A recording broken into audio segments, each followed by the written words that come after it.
Welcome to Conversations on the Future of Democracy, a series sponsored by the John W. Kluge Center at the Library of Congress. I'm John Haskell, director of the Kluge Center. Today, we're discussing Charles Kupchan's recent book, Isolationism, A History of America's Efforts to Shield Itself from the World. Charles is Senior Fellow at the Council on Foreign Relations and Professor of International Relations at Georgetown University's Walsh School of Foreign Service. He's also with the Government Department at Georgetown. He served as Special Assistant to the President and Senior Director of European Affairs at the National Security Council. Prior to that, he worked on policy planning at the State Department. Charles is the author of several books and articles on international and strategic affairs, but perhaps most importantly, he was the Kissinger Chair in International Relations and Foreign Policy at the Kluge Center in 2006 and 2007. Charles, welcome back. Very, very good to be with you, John. Thanks for hosting this, and I'm always happy to restore my ties to the Kluge Center. Yes, and we're proud to have you back. Now, as the bio suggests, very short bio of your accomplished career to date, you're an academic and you've had experience in government. What got you interested in looking at the history of isolationism in the U.S.? You know, I think the idea began to percolate in my head in the 1990s when I first served on the National Security Council under President Clinton. And I witnessed that coverage of foreign affairs in the newspapers and the broadcast media was falling off a cliff, that the US government was reluctant to get involved in the Balkans. And I began to ask myself, is the robust internationalism, this readiness to project power around the world, the hundreds of bases in all quarters, is that potentially vulnerable? Might we be going back to a situation more similar to pre-World War II than post-World War II America, in which the American polity may want to ease off, put on the brakes, begin to be less involved in international affairs? Then we get to 9/11, and that inward turn stops on a dime, and everybody's focused on the Middle East. Everybody's talking about violent extremism and the wars in Afghanistan and Iraq. But that proves to be a somewhat temporary resurgence in internationalism, because those wars don't go so well. And we begin to see by the second term of George W. Bush, a sense that we may have bitten off more than we can chew. And that's when I began to say, you know what, I think I do want to write a book about the long history of American statecraft and spend a lot of time thinking about the early era of American statecraft and not just post-World War II. And I have to say that when I began to go back and look at the early years, the founding era, the 19th century, the early 20th century, my head kind of exploded. I didn't recognize the nation that I was reading about. And that's because, like you, I grew up in Cold War America. I went to graduate school in the 1980s. I started teaching and writing before the Berlin Wall came down. I grew up in a fish tank where the United States essentially was running the world. And so when I started to read about what came before Pearl Harbor, and I realized that the United States more or less ran away from the world, it was an eye-opener. And that's when I really began to say, I'm going to delve into this history. And then the final piece of the story here would be Donald Trump's election, in which I'm already working on this book. I started it before I went into the Obama administration. I'd probably written about 3 chapters. Then I come out of the NSC. I pick up the book again right after Donald Trump says in his inaugural address, "It's America first," right out of the America First Committee in 1940 that was formed to block American entry into World War II. And so that just confirmed my sense that a book about the history of American isolationism is needed. And I would also point out, John, especially since you're at the Library of Congress, Surprisingly enough, there is no such book that exists on the shelf. There is no assessment of American isolationism across the longue durée. There are books about the 30s, there's books about 1898, there's books about Washington's farewell address, but this, as far as I know, is the first book that looks at the trajectory of American isolationism from the founding era through Trump. And and what you say about starting in the founding era is essentially that isolationism had a lock on American grand strategy for roughly 150 years. What does that mean exactly, and why was that? Well, in the America that you and I have been living in, internationalism has a lock on American grand strategy, at least until Trump came along.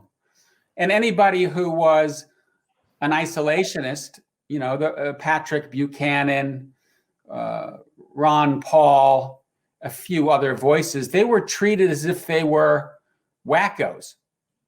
And they were marginalized in American politics. And in many respects, prior to 1941, the opposite was the case. Those people who counseled American detachment from geopolitics abroad ruled the roost, and those people that were arguing for expansionism were the ones who were seen as whack jobs. Now, let me just define what I mean by isolationism. The US was from the get-go very interested in international trade. Its economy was depending upon international trade. It was culturally engaged. Our diplomats were wandering around the country. Our missionaries were very active, especially over the course of the 19th century. But the one thing that the United States didn't do until 1898 was extend its strategic reach beyond North America. Yes, we grabbed a bunch of land from Mexico. We tried several times to take over Canada, unsuccessfully, I might add. But we did listen to what George Washington said in 1796 in the farewell address, and that was, we want commercial connections with everyone, political connections with no one. And so over the course of the 19th century, we did basically bat down one proposal after another to take over islands in the Caribbean, to expand into Latin America, to expand in the Pacific. This was out of bounds. We then, in 1898, temporarily acquire a host of overseas territories. We go to war in 1917. Wilson took us into World War I. Neither of those events went over very well. There was a backlash against an American decision to forsake geopolitical detachment. And that backlash set the stage for the 20s and the 30s, when the United States retreated back to Western hemispheric isolationism. And that's why I argue that the first long period of American grand strategy really runs from 1789 to 1941, and it comes to a screeching halt when Japan bombs Pearl Harbor. But it's important to keep in mind that Roosevelt didn't take the country to war. It was Japan that took the country to war by leaving Roosevelt with no choice. Yeah, and before we get to that huge turning point, I think you're perhaps implying, and certainly a lot of people think, that to call someone an isolationist is an epithet. Are you trying to rehabilitate the concept? You've been criticized for that to some degree. How do you respond? I'm not an isolationist.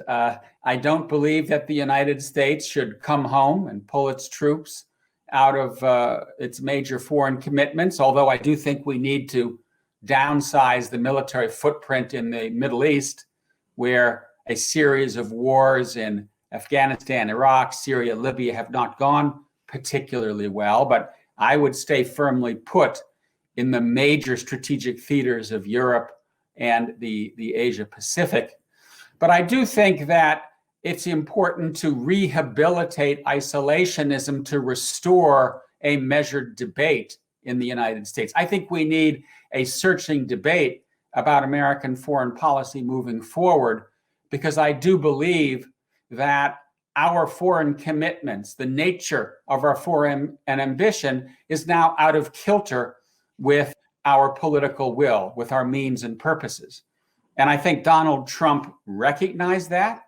I think he basically sensed that for many Americans, not just Republicans, Democrats alike, they felt there was too much world and not enough America, too many wars, too much free trade, too many immigrants, too many international pacts and commitments.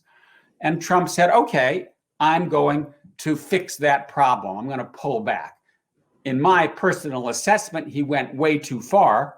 He didn't just pull back, he took a wrecking ball to the world that America made. But one of the things I try to do in the book is say, hey, let's not see everyone who counsels restraint or pulling back or tending our own garden before we tend the gardens of others. Let's not call them some, isolationist as a dirty word. Let's remember that for much of American history, avoiding geopolitical commitments abroad served the country well. We rose rapidly during the second half of the 19th century. We became a global power after the Civil War, largely because we invested in domestic development, canals, ports, railroads. We weren't building battleships. We weren't taking over colonies. We were focusing on the home front. And in that respect, isolationism did allow us to rise in unmolested fashion. So what I'm trying to do in the book is to say, hey, let's not throw out the baby with the bathwater. Isolationism in the 1930s was a big mistake, but at other times, staying out of trouble abroad makes good sense. And so one of the punchlines of the book is let's draw the right lessons from both the isolationist era of American statecraft and the internationalist era of American statecraft to find that middle ground, that sweet spot between doing too little, which is where we certainly were in the interwar era, and doing too much, which is where I think we've been for the last couple of decades. And it's precisely why a lot of Americans are saying, hey, it's time to focus more on the home front. And I think that's exactly what Joe Biden is going to do. At least through the first year of his presidency, he will focus like a laser on domestic priorities. One thing that strikes me as, you brought up that somebody like Pat Buchanan was regarded as is regarded as an isolationist, and some other politicians.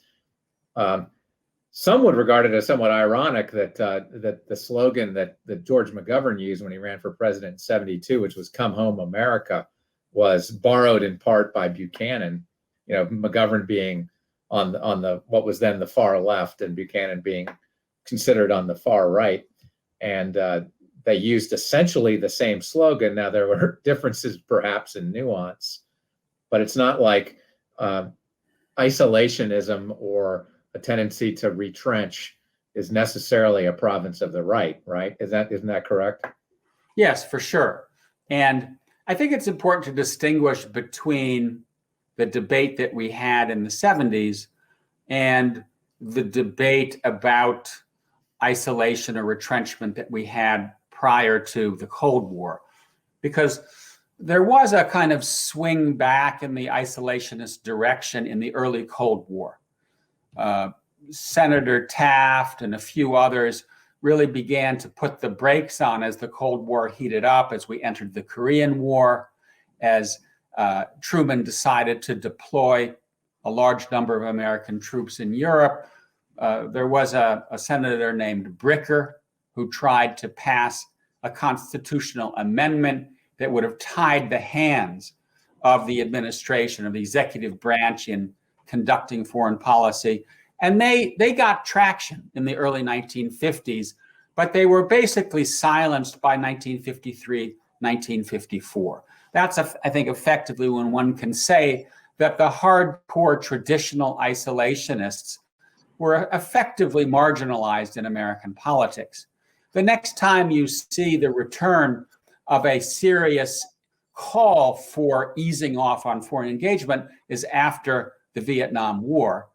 And yes, George McGovern talked about Come Home America. There were others who were saying it's time to avoid the kinds of overreach and overextension that we see in Southeast Asia. But they weren't really saying, let's cut and run. They weren't saying, let's go back to either North American or hemispheric isolation, partly because the Cold War was still going on. And in many respects, you see Richard Nixon and Kissinger adopt that strategy by relying more on our partners abroad to do the fighting, by pursuing détente with the Soviet Union to try to ratchet down tension. So this was what I would call a retrenchment, a pullback, not a serious move for the United States to pull out of its major strategic commitments. So as we became internationalists, as some would say, liberal internationalists, post-World War II, and this continued through the Cold War and our involvement all over the world for all kinds of reasons. In reading reviews of your book, sometimes people make a distinction between liberal internationalism and imperialism.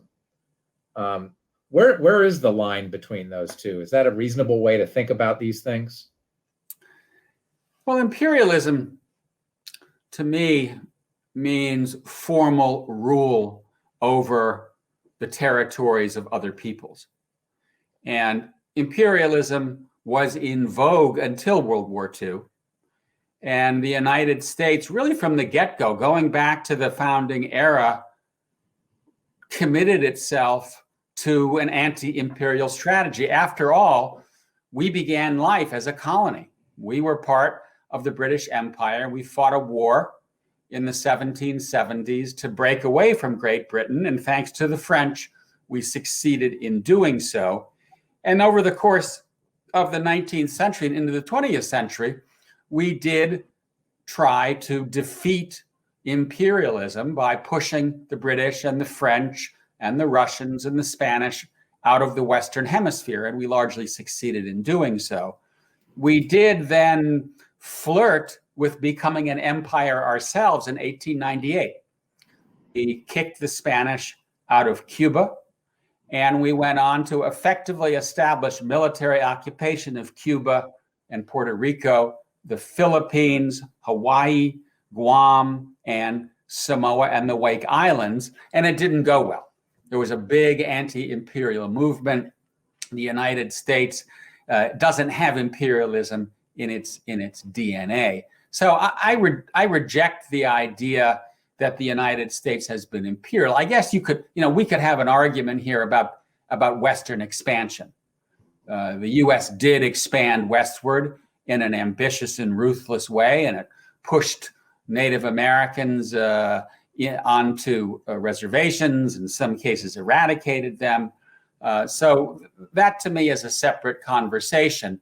But when it comes to the internationalism of the post-World War II era, I see it as American hegemony, as American, what we call Pax Americana, but not imperialism. That really was more or less delegitimated at the end of World War II. And I think one of the magical moments in American history is that Roosevelt took the realist traditions of American foreign policy, i.e., let's project power on the basis of national interest, and the idealist traditions coming out of Woodrow Wilson, anti-imperialism, self-determination, spreading democracy, and married those two. And it was that marriage of power and partnership, of realism and idealism, that I think was the key ingredient of the bipartisan consensus behind internationalism that emerged in the 1940s, and that really ran through the era of Barack Obama.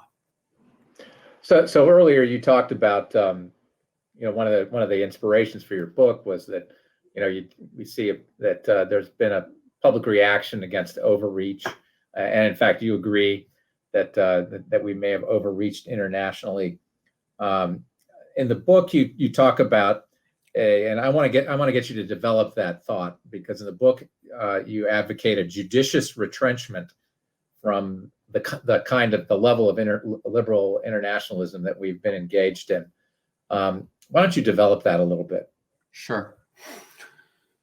Let me back up for a second and talk a little bit about American exceptionalism, because American exceptionalism is a big part of the story. And one of the things that I found as I began to research the book that I found very surprising is that until the 1940s and really World War II, American exceptionalism was on balance the unifying theme buttressing isolationism. And that's because going back to the founding era, the narrative was that the United States could protect its unique experiment in liberty and prosperity only if it stayed out of trouble abroad.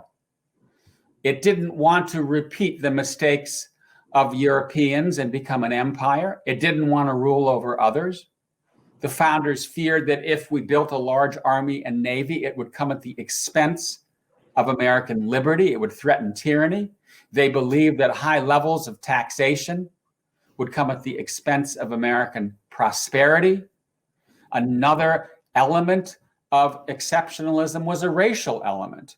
One of the reasons that we did not expand into the Caribbean, into Latin America, into the Pacific, was that there was a sense that American exceptionalism stemmed from our exceptional people, and those people were Anglo-Saxon Christians. And there was reluctance to bring into the body politic more non-whites and more non-Christians. Now that notion of American exceptionalism really flips to the opposite extreme in World War II. It begins to change in 1898. And I would point out that when President McKinley took the nation to war in 1898, he said, "We are doing this to spread the American experiment abroad. We are doing this in the name of humanity." He said the annexation of Hawaii was manifest destiny, and that we were occupying the Philippines to save the Filipinos and convert them to Western Christendom. So the move from inward focus to outward focus, exceptionalism, began in 1898, but it didn't stick. It does stick in 1941. And really ever since then, the notion of American exceptionalism has justified ambition abroad, justified going out and trying to change the world and bring our Republican institutions and Republican values to everyone else. I think that there were some areas of overreach, areas of doing too much in the Cold War. But in my mind, this narrative of exceptionalism really began to lead us astray after the Berlin Wall came down. And I think it's in part because American power was unchecked. It's in part because there was a sense that history was ending, that the founders' ambition of spreading Republican values had finally arrived. We could complete that mission, and we therefore went riding off into the sunset to bring China into the WTO, Russia into the G8. We expanded NATO and the European Union. We went to war in Afghanistan and Iraq, thinking we could turn them into Ohio. And John, a lot of those efforts didn't pan out. And so it's my sense that it's really in the 1990s that our ideological ambition began to lead to overreach. And that's why I think today what we need is a judicious retrenchment. We need to focus more on our core interests in the heartland of Eurasia, Europe, and East Asia. We need to stop wars of choice in the Middle East, which have not gone very well. And importantly, we need to reclaim the American experiment at home. One of my takeaways from the Trump era is there are a lot of unhappy Americans in this country. There are a lot of people who are uncomfortable with their economic plight. They're uncomfortable with other aspects of American politics. And I think we need to go back to the notion that foreign policy begins at home, and that repairing American foreign policy requires repairing American democracy. And in many respects, that will require investment not in Afghanistan, but investment in Arkansas, schools, infrastructure, worker retraining, pandemic, vaccines, healthcare. These, to me, are the overriding priorities, even as we need to keep a hand in the global governance and in shaping the balance of power abroad. But right now, I think our first, second, and third priorities are all at home. And that's why I think the United States needs to ease off on foreign ambition as a means of getting our grand strategy back into equilibrium with our means and purposes. What do you expect of the Biden administration along these lines? Well, I guess I'd put it in broad historical terms in this way. As you and I have been discussing, 1789 to 1941 was the sort of era of isolationism. 41 through Barack Obama was the era of internationalism, liberal internationalism. Trump, I think, marks a turning point. He goes back to America first of the 1940s.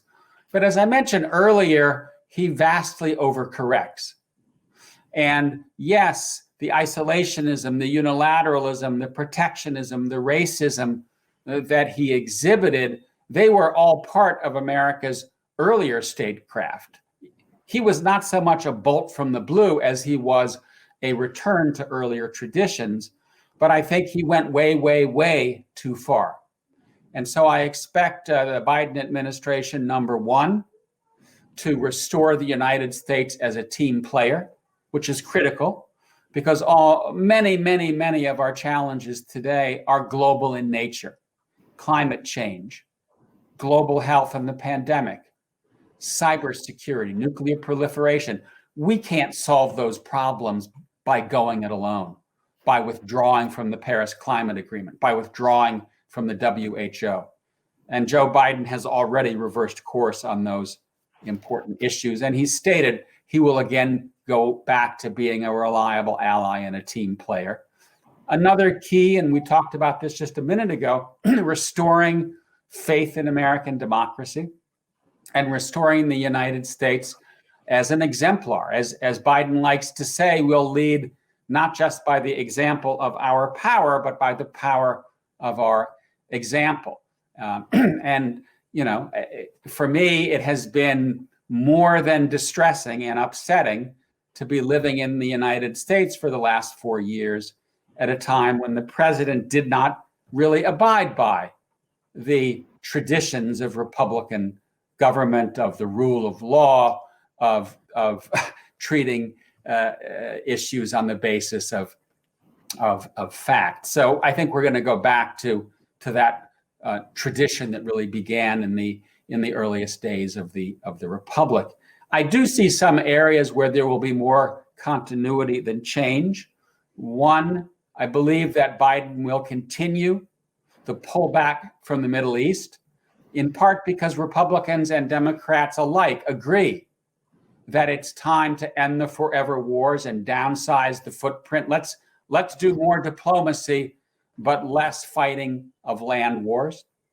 Two, I think you'll see continuity on China, where I think the Biden administration will focus on Chinese behavior, on its expansionism in the Asia Pacific, and also on trade, where I think Biden is right to try to form an alliance of democratic states to stand up to China on trade, because there has not been a level playing field and China's entry into the WTO has cost millions of manufacturing jobs across the democratic West.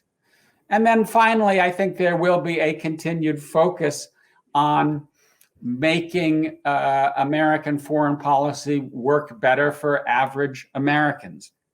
And that is in part about trade.